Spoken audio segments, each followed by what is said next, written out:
Hello, everyone. I'm Pharmacist Michael, and today I have a special guest. Matt is here. If you can all remember Becky, who is the young lady who basically had her life saved with ketamine, this is her husband. And what I really want him to do is describe a couple things. One, what it was like before the ketamine, what it's like now. That's the first thing. And I also want to know how in the world he just happened to turn the radio on that day and how he juggles being a firefighter and taking care of her and how he's done this for the last however many years. So, okay. Matt, you're a fireman. How long have you been a fireman? So I've been a firefighter here in Florida for 12 years. 12 years. Yep. And I work in Manatee County. Luckily, I work really close to home. So it makes it easier if there is an emergency with Becky. I literally work in the zone that we live in. So it's convenient. And we have actually had to respond to my own house to help her off the floor. Yeah, that's happened.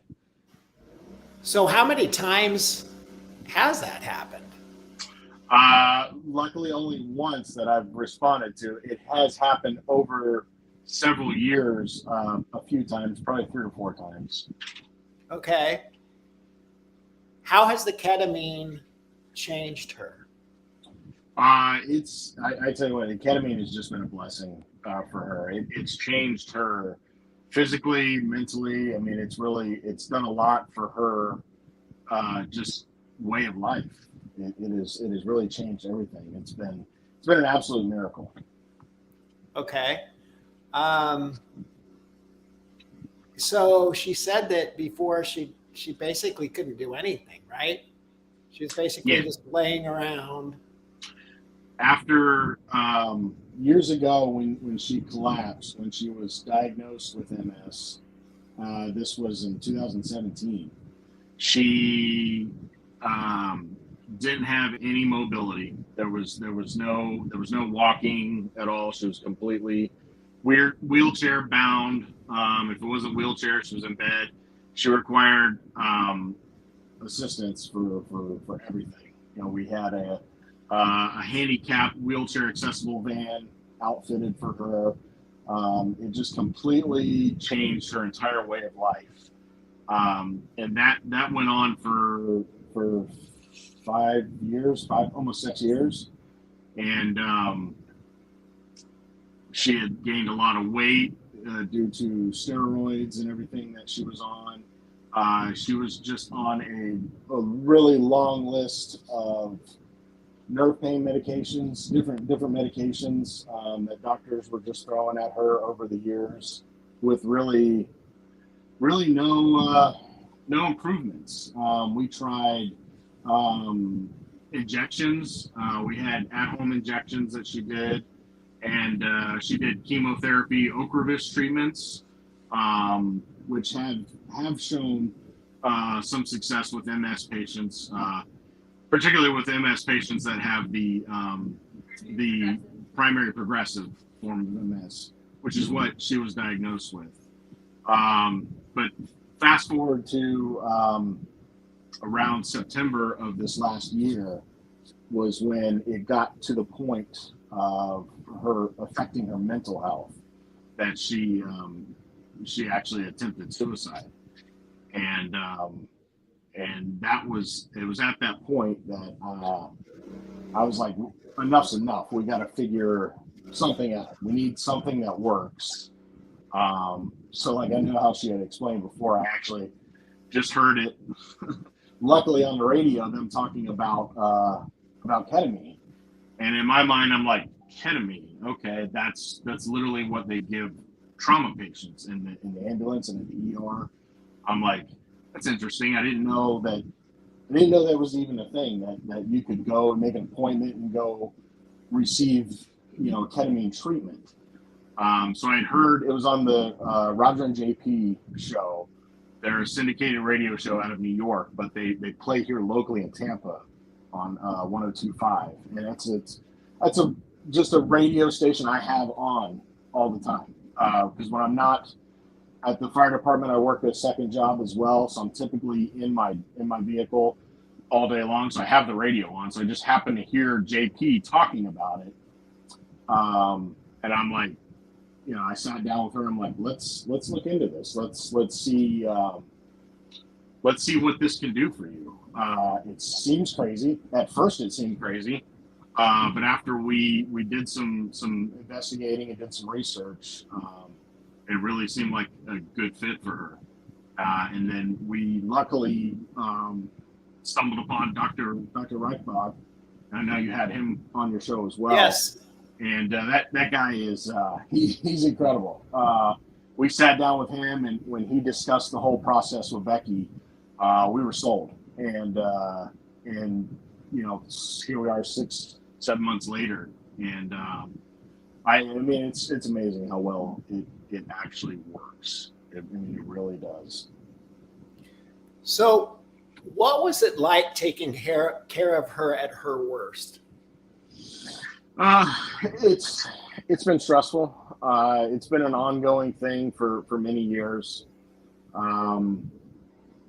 There's just been a lot of sleepless nights. I would get up and go to work 2 jobs, and then come home and be at her beck and call, and have to help her throughout the night, because if she did get any sleep, it would typically be during the day when I was gone. So she would be just completely nocturnal. So I have to help her out throughout the night, help her go to the bathroom, help her take a shower, serve her food, give her, make sure she's taking whatever meds that she needs to take. It was certainly a lot to keep up with, and I'm truly thankful that she is getting her independence back, because I know that played into her psyche very heavily, and I'm convinced is one of the main reasons why she attempted to take her own life. She felt that she was a burden on the family. Right. And I can tell you right now, she's not. No. Not at all. I would go to the ends of the earth to care for her and provide for her whatever she needs. And you two have been together since high school, right? Yeah, high school sweethearts. We started dating in high school when we were 16 years old. So you're talking 25, 26 years. That's amazing. And your kids are all grown now. The youngest is about ready to move out, right? Or go to college or something. The youngest is 16. Youngest is 16. Okay. Yeah, okay. Youngest is 16. He's in high school. And then our daughter is almost 20. And our oldest is 22. And he's actually in Texas right now. He's pursuing his dream. he's our cowboy. He's out there. Nice. He's out there working on the ranch. So Good he's still got another year of college, and then he's going to be out west, and he's going to be just a professional cowboy, just a rancher. So our kids are all doing really well. I think this whole scenario, obviously not something they asked for. It's just a bitter pill they had to swallow as well, because they sacrificed a lot. However, I think it matured them all in a way that they have just blossomed into 3 of the most amazing young people that you'll ever meet. I mean, we raised phenomenal kids, and I have no problem bragging about that. They're such amazing young men and women, and we're thankful for that. We're definitely blessed. So you basically save people's lives every day. That's your job. Yes, sir. Right? Yes. And you take care of people every day. Correct. Is it different if it's your wife? Yes and no. I mean, I try to do my best to have the bedside manner of someone who is a caregiver. Being a caregiver, I think I tend to be a little more sympathetic with patients. So I mean, it's different because she's my wife. So obviously there's a different degree of love there, but also it's the same in the fact that I just provide the same level of care no matter what. I have a lot of passion for my job, and from running into a structure fire to dealing with a tragic, horrible vehicle accident to showing up at 2 a.m. because Granny stubbed her toe. It doesn't matter what the call is. We try to provide the highest level of care no matter what. Right. Is there anything about this that has a silver lining for you? I know I asked her the same question. I like to answer that question because I like people to realize that when things happen to us that are less than ideal, sometimes positive things come from that. Absolutely. Yeah, if anything, it's definitely given me a very high level of patience, care, and understanding. It's just being able to provide care for her through her toughest times just really I think kind of helped excel me through the career that I chose. So I think for me the silver lining is I've learned a lot from it. I really think I have. Because it brought you closer together. I know that's hard when you've been together since you're 16, but do you think that it's improved your relationship? Absolutely. It hasn't always been perfect. It's had its ups and downs, but right. It definitely it's definitely, and Becky and I say this all the time, it's us against the world. It really has created a bond between us that is just completely unbreakable, I think. And I'm sure it has proven to her that you're not leaving anytime soon, right? I hope so. Yeah. Because I mean, if you're willing to work 2 jobs, come home, take care of her, get no sleep for that long. Yeah. I think I think she understands that I'm here for the long haul. Yep. So what are your plans with her when the kids are gone? What are you guys going to do when she's better and she's running all over and she can do whatever she wants and your kids are, because we don't even know if she has MS, right? Well, I'm not as convinced as I used to be. I mean, now Dr. Reichbach seemed to think it could be Lyme disease. Yeah. And she's definitely dealing with the complex regional pain syndrome. That right. When you look into that completely makes sense. But yeah, I mean, it may not be MS. So if it's something that we can alleviate her symptoms and get her feeling better, then I truly believe. I mean, she's already proven that it works just based on her mobility and the way she's getting around and how much better she's doing. So going back to what you asked before, as far as what we're going to do, I've got a camper that I'm fixing up that I've started, and in her mind, I should have already been done with it, but hopefully by the end of this year, I'll get it in good enough shape that our plan is to actually to use that to go touring around the country, and we kind of want to do the whole visit every Major League Baseball stadium around the U.S. So that's the goal anyway for retirement. I've got maybe 14 more years before I can retire, and with no kids at home, and we'll be hitting the road. That's kind of the plan. Every Major League Baseball stadium. It's ambitious, yeah. We'll see how many we get to. That's awesome. That's a good. My little guy, he would love that. He would love that. Yeah, we're huge baseball fans.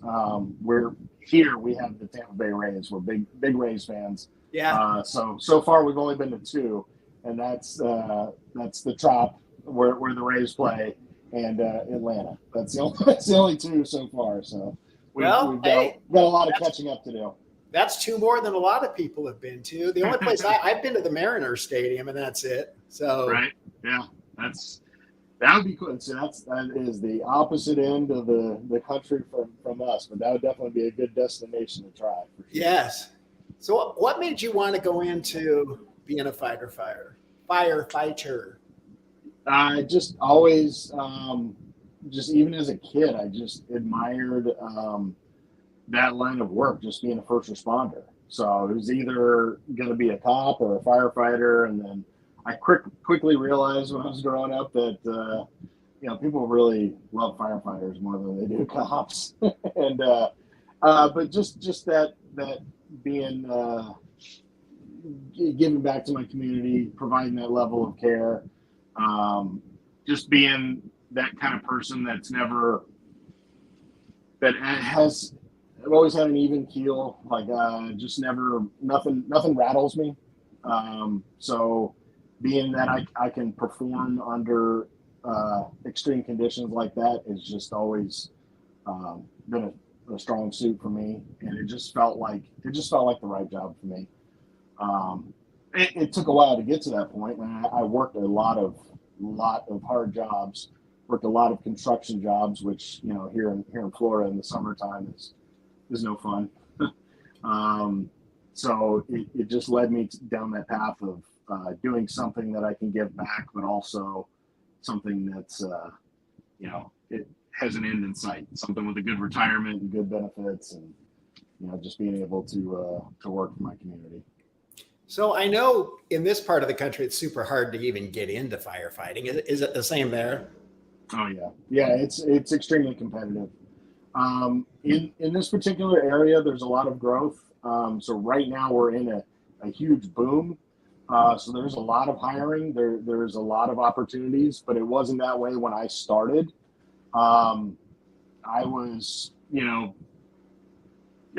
coming up on the age of 30 and kind of getting to the point of being a little too old to start this career. Ideally, you want to get it started when you're in your early 20s, for sure. So I had to work a lot harder than some of the other guys, being as how I already had a family. I already had 3 kids. Plus, I had a wife that I was caring for. At that time, it wasn't as extreme, but it still, she had a lot of things she was dealing with. So it was super competitive, and I had a lot going on. So it took a lot of will and a lot of determination, and it took me a few years to actually get to the point of where I'm at now. And so yeah, it's a highly competitive field.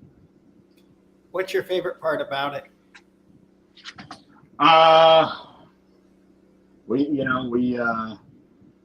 all really hone in on our culinary skills, because we get a lot of downtime. So as you can see, I'm a bigger guy. I like to eat. So no, that's certainly that's a part of it, but that kind of goes with the camaraderie, the brotherhood.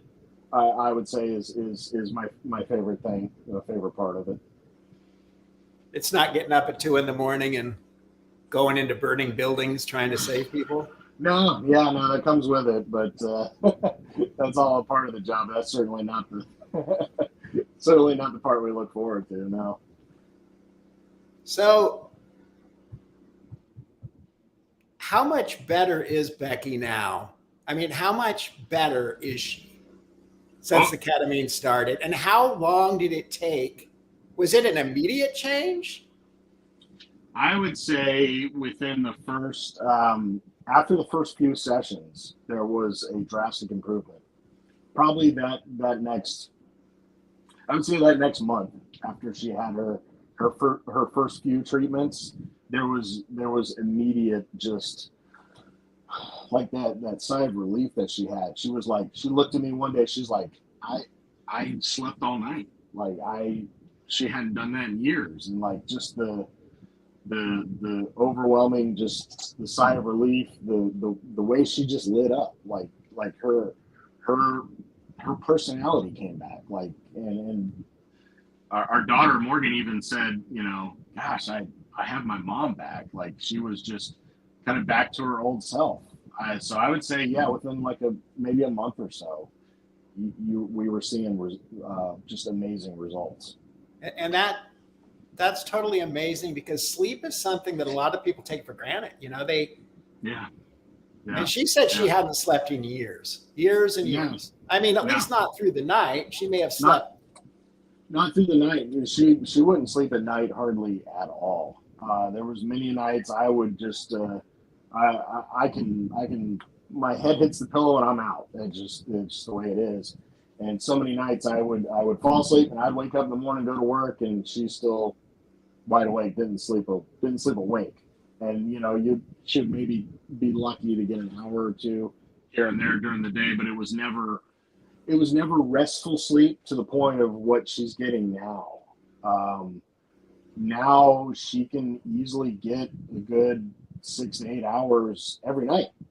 Uh, it's just been amazing. She's got there's still some. She has some pain.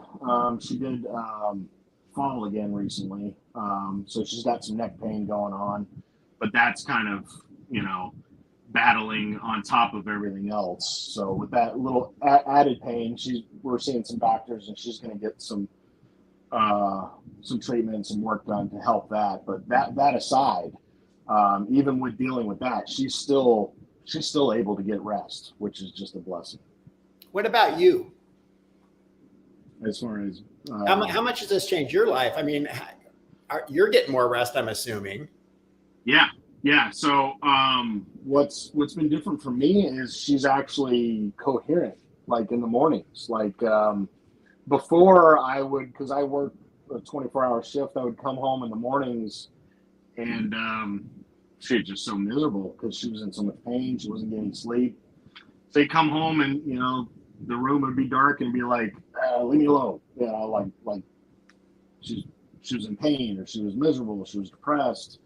And I'm trying to do everything I can to make her comfortable or help her in any way, but she didn't want to be bothered because she wasn't getting any rest. So for me, it's been great because I'm actually spending time with my wife again. She's awake, and we're doing things.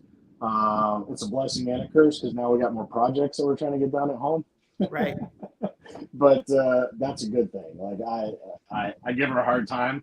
I'll complain about it, but actually I really like doing it because I'm actually spending time with her, and we're getting things done where that was never a thing for years. It was just, oh, I'm miserable. I don't feel good. I just want to shut the whole world out. So it's really changed her drastically.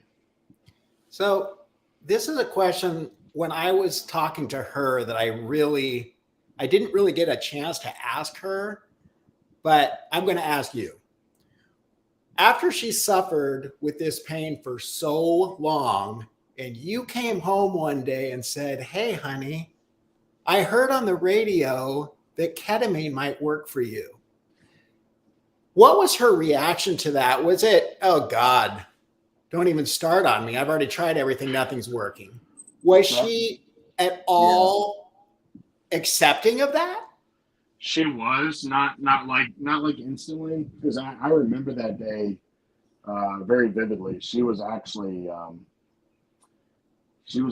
in tears. She was crying almost that entire day because she was just so depressed.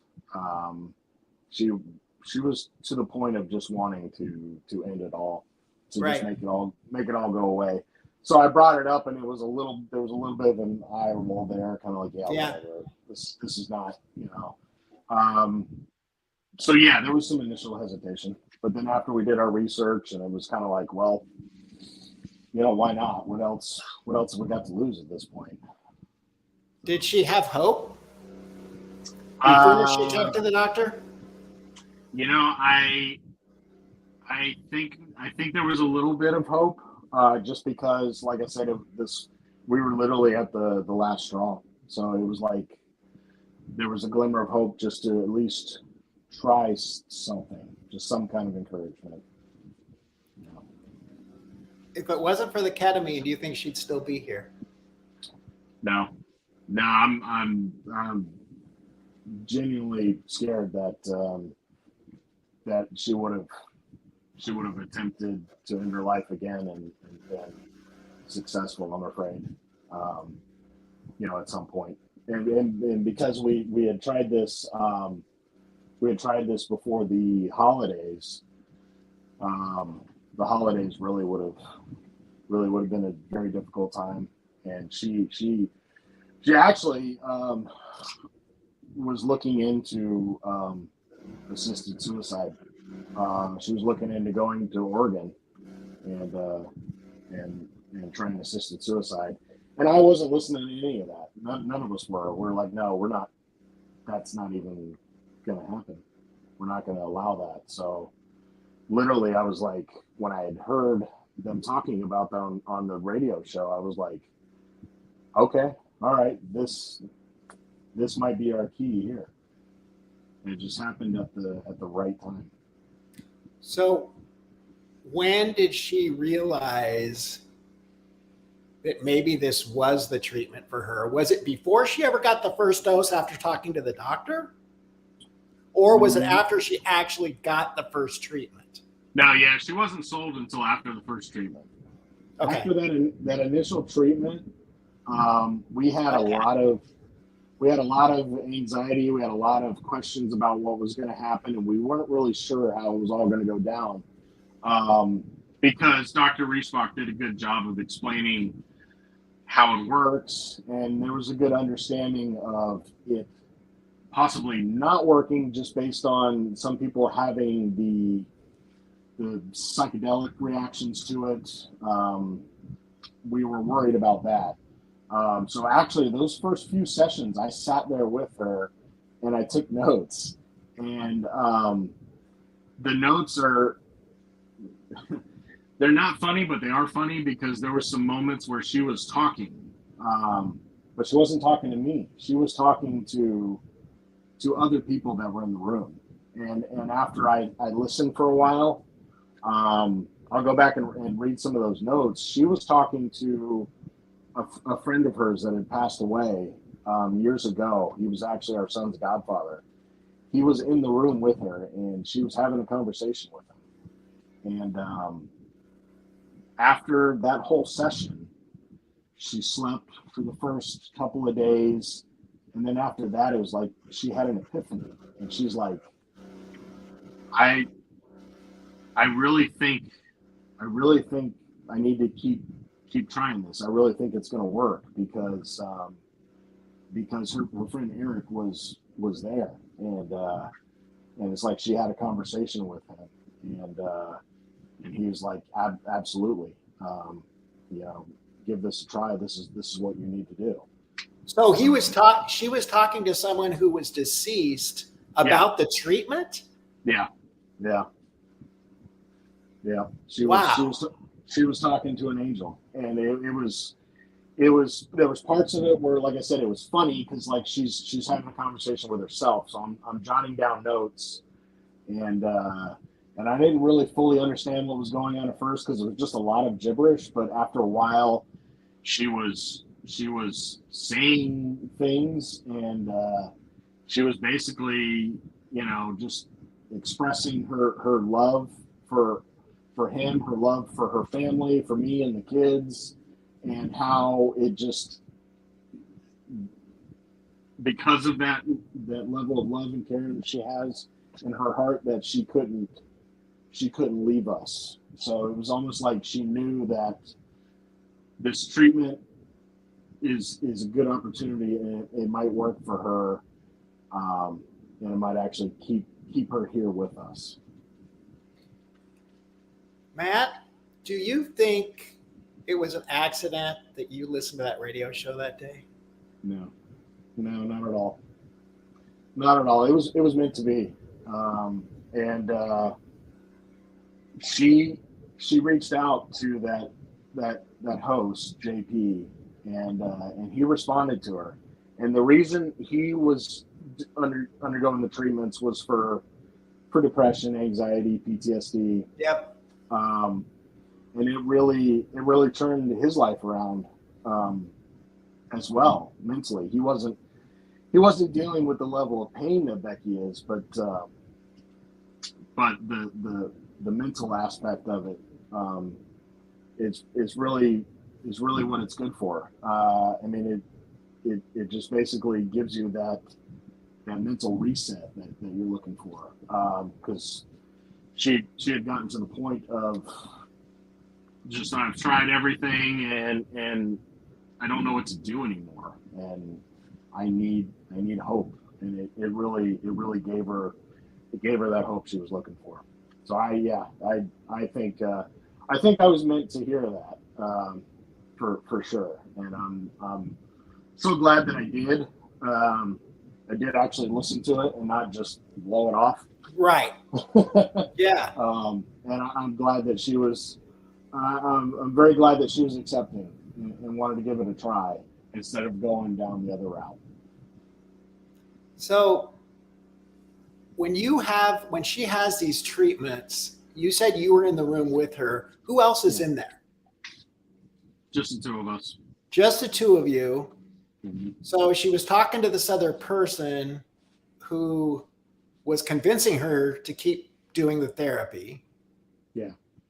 She was talking to an angel, and she also was having conversations with people that are alive as well, though, friends and family. She was just expressing her love and admiration for certain friends of ours and certain members of our family as well. But does she remember these conversations? Not initially, no. When I that's why I took notes, because when I read that back to her, she was like, really? Like, she didn't initially remember it, but after I read it back to her, and then after a couple of days or so, it did sink in, and she did remember it. So I'm glad I took notes. I mean, she told me to. She's like, all right, well, you're in there. We give you a notebook, and you're gonna write down notes. And my notes are kind of funny because I don't have the best handwriting in the world. So the first couple of days, I was just jotting down as much as I could, and then I started putting notes into my phone. So for probably the first like 6 or 7 sessions, we took notes. But since then, there's been no need to take notes, because when she goes in there, and as soon as he starts the IV and sends it to her, she's out. She is out. Really? 100% out. Doesn't move. Sleeps the entire time. It takes 3 or 4 hours. The last time she got 1,200 milligrams, which is a lot, but yeah, that is a lot. She tolerates a lot, so it worked out well for her, and she slept so soundly.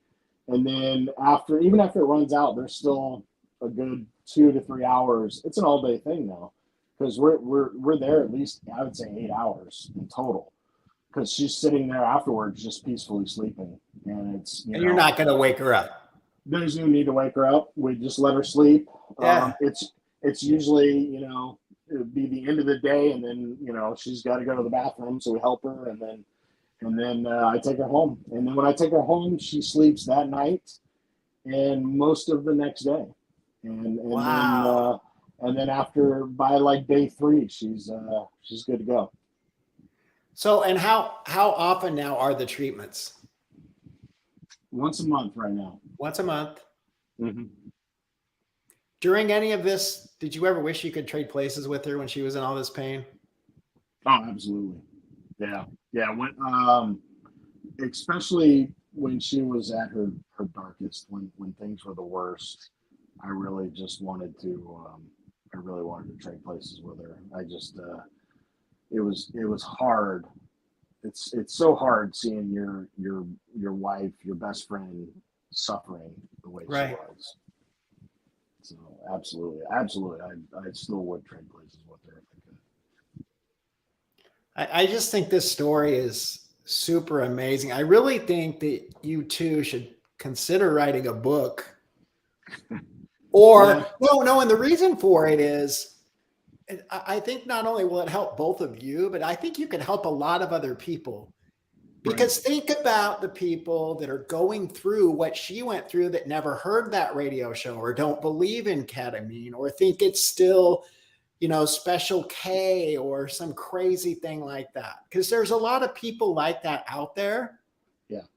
I told Becky that, my specialty is psychiatry, and I have always been a huge proponent of ketamine for depression because it's the only thing that we have that works right away.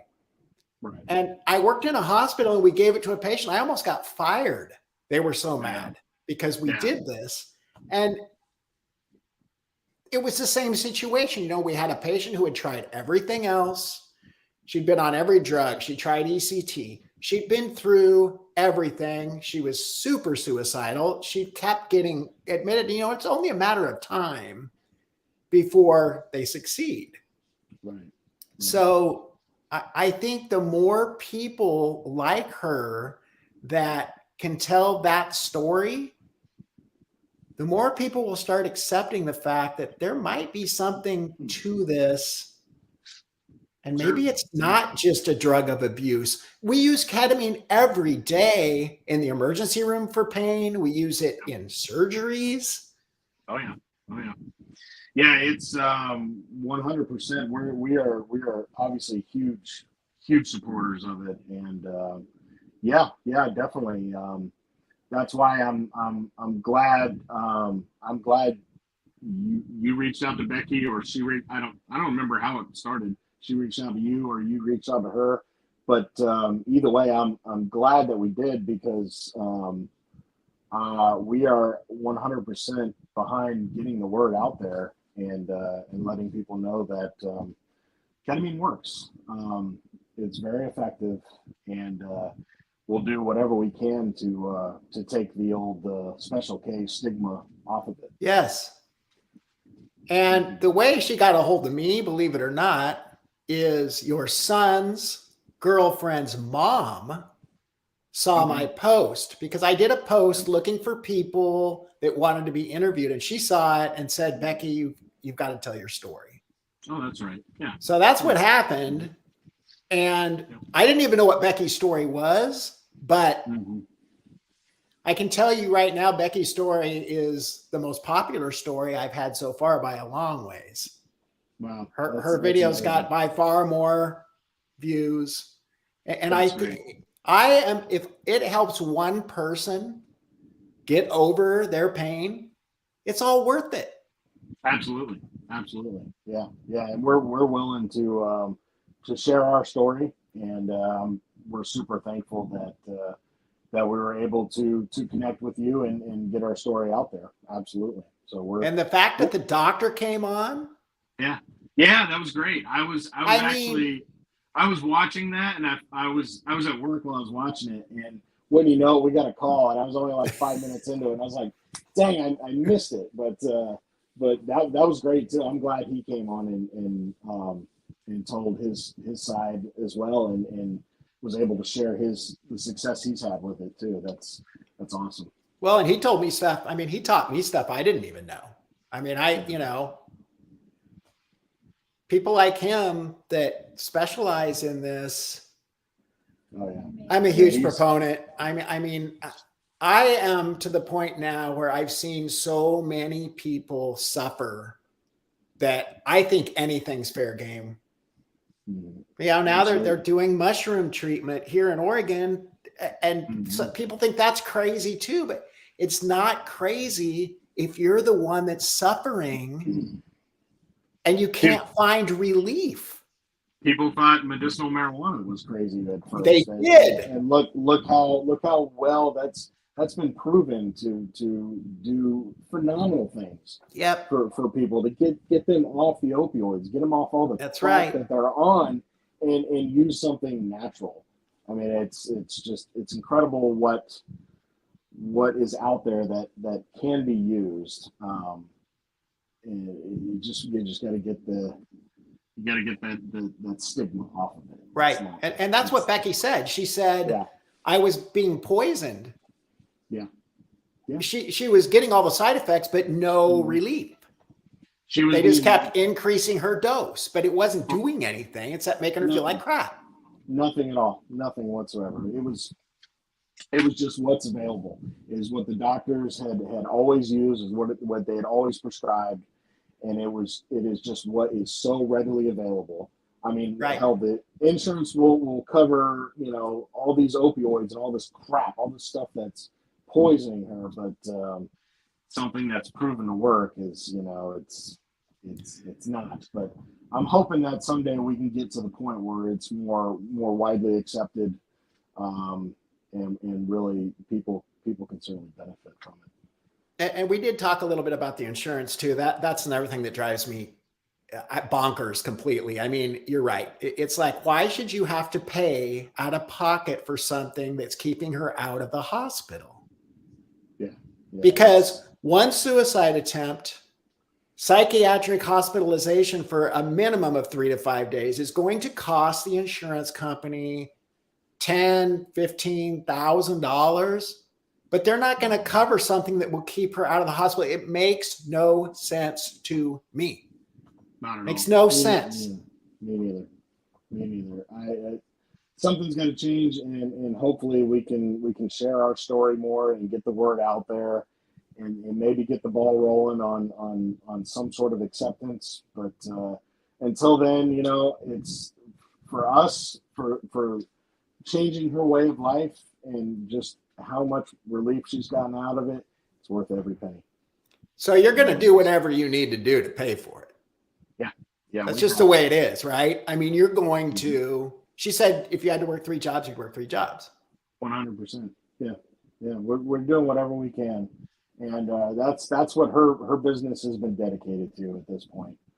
Is paying for it. That is how we afford it. That is the only way. Because you've got your wife back. Yes. Your kids have their mom back. Absolutely. She's got herself back. I thought she was wonderful. I got to tell you, there's something about her. You picked a good one, Matt. Thank you. Yep, I did. It's a common saying, and I don't mind saying it all the time, and I'll share it with everybody. I outkicked my coverage with her 100%. I don't know. I think you're a pretty special guy too. I mean, there's guys that would not have been willing to do what you've done. I'm sure there's a lot of them. But I appreciate that, but I'm dedicated to her, and good. And I think, you know, that's whatever it takes. It's an awesome story. It really is. I couldn't be happier that I got to help tell it to people, and I hope a lot of people see it. I hope so too. I do. Yeah, I really do. Yeah, we definitely appreciate you having us on and having the doc on, and anytime we can get together and do it again, just let us know. We definitely. Yeah, and I do want to talk to her after, or maybe both of you together, after, she gets to the point where she's hopefully back to normal, if that's even possible. But hey, small steps.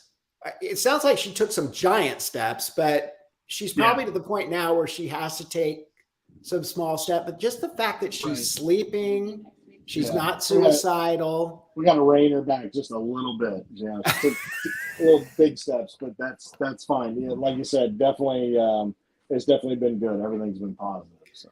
But you better get that camper going, Matt. Yeah, I know. Like I said, hopefully by the end of the year, maybe. Yeah. So it's a work in progress. Is there anything you want to tell the audience? If there's anybody out there, pass the word on. If there's somebody that's suffering, physically, mentally, whatever the case may be, just let them know that there are options out there. There's always options, whether it be any form of treatment, Doesn't even have to be ketamine treatment, just any sort of therapy. Talk to somebody, and if you do see someone struggling, help them out in any way that you can, because you could save that person's life. Right. And I'm sure you've seen plenty that weren't so lucky, right? Yeah. Being a first responder, I'm sure you've seen what happens when things don't go. Exactly. I've unfortunately been on the other end of that many times. I've seen the extreme end result of someone not getting the treatment that they needed. Right. And that is something, and I've passed that word on to Becky and the kids as well, that when that happens, the way it affects that individual's family is lasting. I mean, it really puts an incredible injury on their psyche. So there's always help out there. There's always some form of treatment or somebody that can point you in the right direction, if you need that level of help. And that's why, I have a hypnotist coming on later this week. I'm going to talk to somebody that does mushroom treatments. Mm-hmm. I'm doing this because even as a pharmacist, I know there's times where conventional meds just don't work for people. They just don't. No, they don't. Yeah. And it's not fair not to try everything available, whether it's mainstream or not, if somebody is suffering to that level. It's not fair. And I think personally, the insurance company should have to pay for it. That's what I think, because you're paying them. There's so many people that pay insurance companies money that they don't ever have to pay back. Right. Yeah. But yeah, exactly. It's not like they're hurting for money. So right. If we could get more things like that covered, it would certainly be great. Yep. I'm trying to get the word thanks for coming on. Does Becky want to say hi?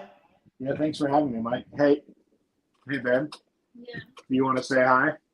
No, I'm not dressed. She's not dressed, but she might. Okay. She might say hi. I'm in my PJs. Hi, Becky. How do you feel? Becky, what do you think? How do you feel? Pretty good. I just took my ketamine, so. Oh, okay. So you've been sleeping? Just chilling. I took it about 30 minutes ago, so. Okay, good. Good. You look good. Oh, what? Can you hear me now? Yeah, I can hear you. Okay. I accidentally hit the button. So you look good. Thank you. You're welcome. So, really glad you had him on. I'm really glad you had Doc on. I love that man, and honestly, I owe him my life. So yeah. Well, you owe more than just him your life. You owe that guy next to you too. He's really good. I think I'll keep him. Yeah, I would think that would be a good point. So, all right. Well, I'll let him finish this up for you. Okay. It's good to see you. Thanks, Becky. All right. Okay, Matt. Thanks again. Yeah. And I'll be in touch because I want to know how this unravels. Okay. Sounds good. I'm very happy with the progress so far. That's for sure. Yeah. Yeah, we are too. I think you guys are awesome. Yeah, we appreciate it. Yeah. It's good talking to you, Mike. Yeah, you too. Take care. Have a great night. Good night. So that was Becky's husband, Matt, and you got to see her at the end. Her story's amazing. If you haven't seen it yet, please go watch the video. Ketamine saved my life. That's her story. And I also interviewed the doctor, Dr. Reichbach. You can find that on my channel as well. I hope everybody's having a great day. I'm Pharmacist Michael. Be happy and be healthy.